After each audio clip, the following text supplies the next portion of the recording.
Long मार्च के हवाले से आपको अपडेट करें। आपको बताएं कि पाकिस्तान तहरीक इंसाफ के चेयरमैन और साबिक वज़ीर आज़म इमरान खान ने कहा है कि हमारा हकीकी आज़ादी मार्च गुजरांवाला से गुजर रहा है और हम एक इनकलाब की जानिब गामजन हैं।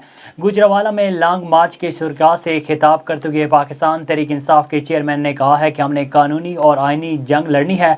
हमारा मुकाबला मुजरमों से है।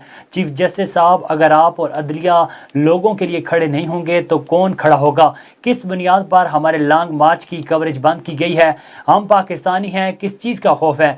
ये कौम जाग चुकी है। कोई भी इस शऊर को बोतल में बंद करने की कोशिश करेगा तो इस समुंदर में बह जाएगा। इंसानों का समुंदर इस्लामाबाद की तरफ आ रहा है। हम मुल्क में हकीकी आज़ादी चाहते हैं।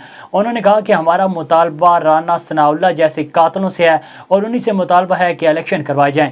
शरीफ जरदारी माफियास के सामने कौम नहीं झुकेगी। जो भी इनके साथ खड़ा होगा वो जलील और तबाह होगा।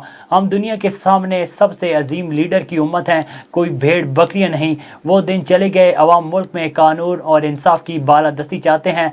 डंडे मार कर इधर और उधर करने वाले दिन चले गए। जिस मुल्क में जुल्म का निज़ाम हो वहाँ खुशहाली नहीं आ सकती।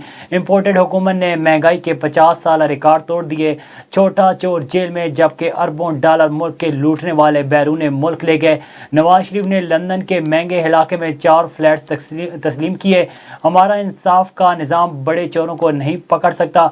उन्होंने ऐसा कानून बना दिया है, बड़े चोरों को नहीं पकड़ा जा सकता।